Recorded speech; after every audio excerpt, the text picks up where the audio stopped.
let's talk about Witches Abroad by Terry Pratchett, which is Discworld book number 12, Witches book number 3. It's a funny fact to me, in retrospect in the series, that in the first 14 books there were 4 of the 6 main Witches cycle. I guess they're technically 10 or something Witches books, or 11 books. How many Tiffany books were there? But in terms of the main Granny cycle, most of it was actually done before there was even a second City Guard book. Here, this is the blurb. It seemed an easy job. After all, how difficult could it be to make sure a servant girl doesn't marry a prince? But for the witches Granny Weatherwax, Nanny Ogg and Margaret Garlock, travelling to the distant city of Genua, things are never that simple. Servant girls have to marry the prince. That's what life is all about. You can't fight a happy ending, at least up until now. So much like Weird Sisters, the previous book in this sub-series, and the first real Witches book where you get Nanny and Margaret in it, as well as Granny Weatherwax, this is dealing with the idea of the power of stories and of narrative. And this is a big theme for Pratchett, of course, if you've read any other of his books, particularly Discworld books, where it is dealt with a lot. But here, there's a real interest in the Witches books, particularly, I think, about this. And here we've got the idea of, like, is it right to force happy endings? Can you use magic to force happy endings? Is that good? And we have Granny, Nanny and Margaret going off to stop the wedding, to go to New Orleans, basically.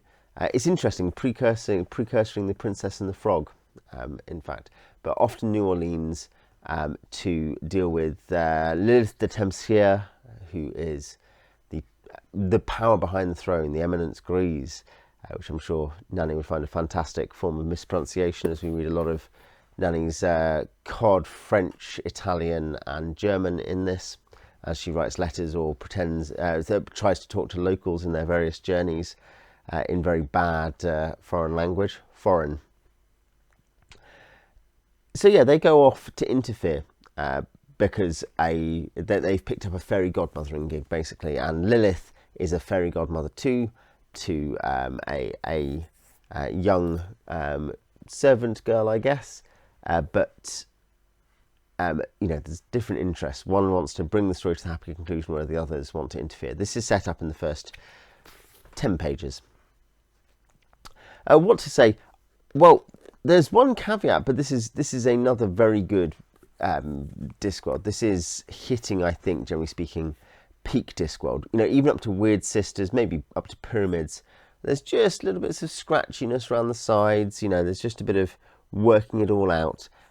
Guards really kicks off. I mean, then Eric next is not amazing, but yeah, from there you basically have a very long period, with 1 or 2 exceptions, maybe Jingo, maybe Monstrous Regiment, but more or less from book 8 up to book 37 or something. So 30 books over the course of, let's say, 20 years of peak Discworld, and this is very much in there. And I'll talk a bit more about that in a second. The one criticism I'd offer is that for Pratchett, in Pratchettian terms, it takes quite a while to get going. And not so much, well, that might be an exaggeration, but rather it gets going clunkily. My paperback is just under 300 pages. About 10% of that is the setup. That's not incredibly unusual. And you get the basic facts of the setup fairly quickly. It's just the kind of inciting incident to create the journey that has to then be sorted.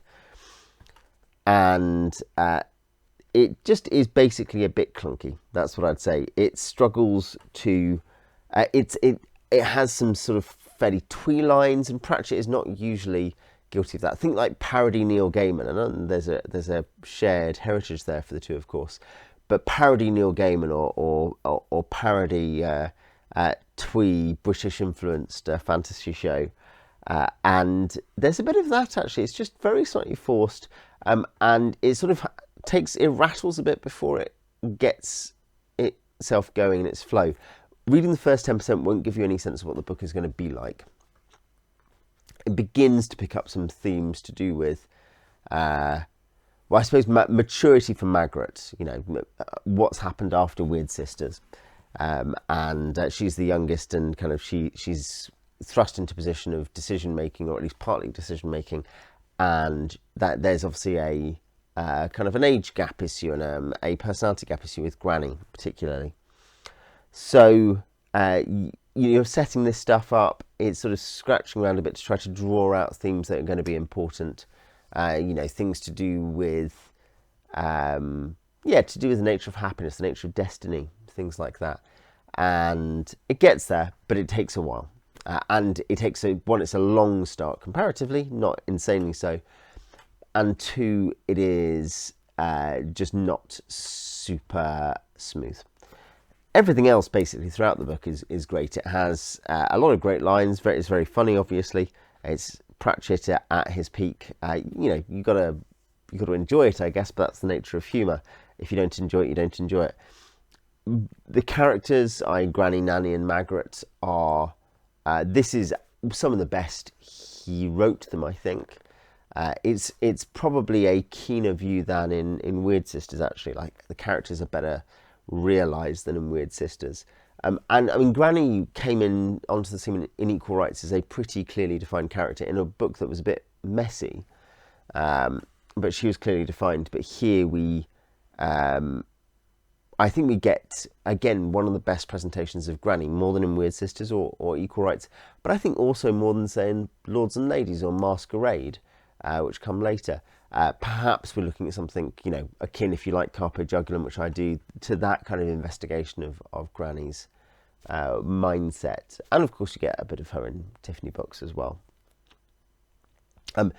So Granny is about as interesting and rounded as you can get, particularly this idea of her as a would-be crone, as it were, a would-be terror, but with this very deep moral fibre, which is itself a tension in her character.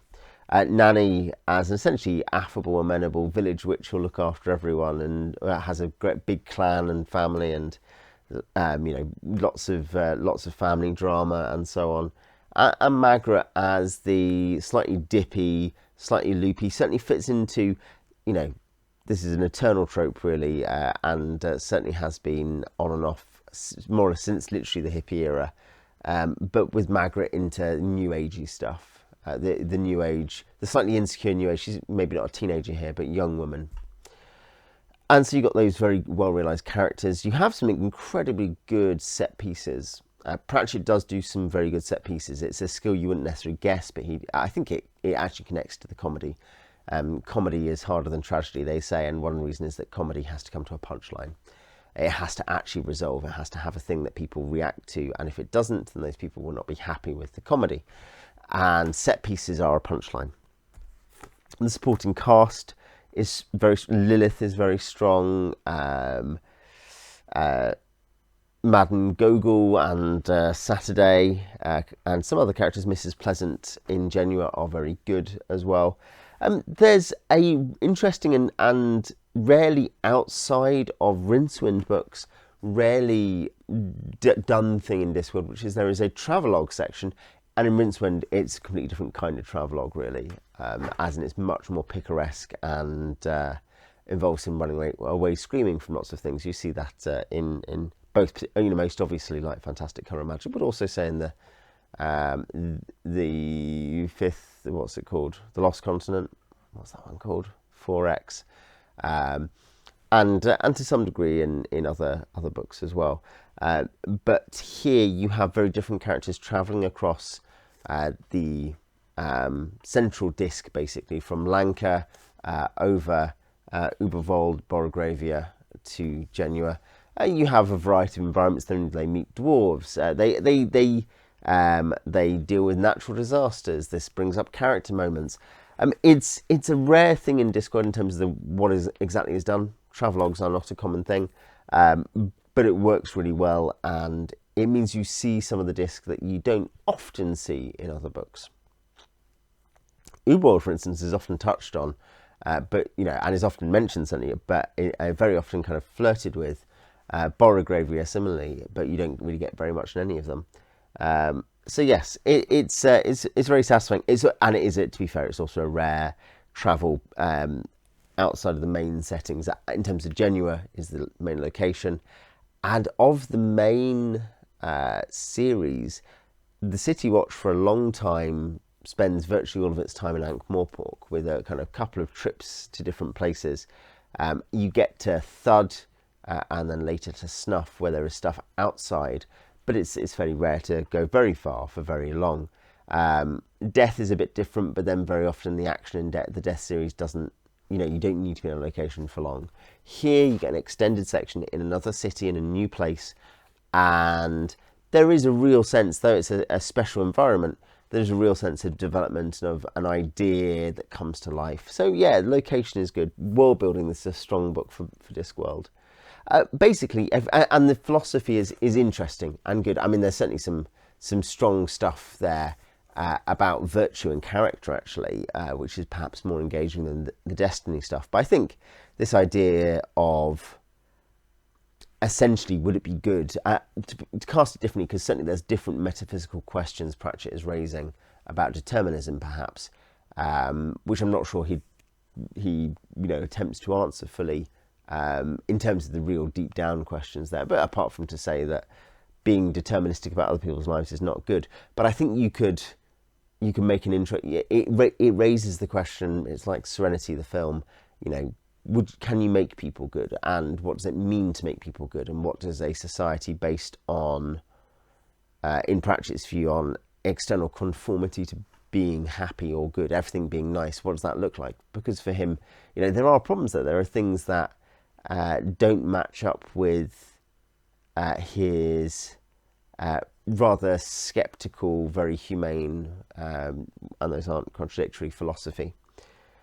So yeah, I'd recommend it as a Discworld novel. I'd say that probably, though you don't necessarily need to go to Equal Rights, I'd certainly, Weird Sisters establishes the characters. Essentially, it's a reboot for Granny too. She's introduced as if a new character, and I think it's probably a good basis for the dynamics that are going to push the character development in this book. But Equal Rights is fun as well, so read that. If you've read it, tell me what you think in the comments, and I'll see you next time.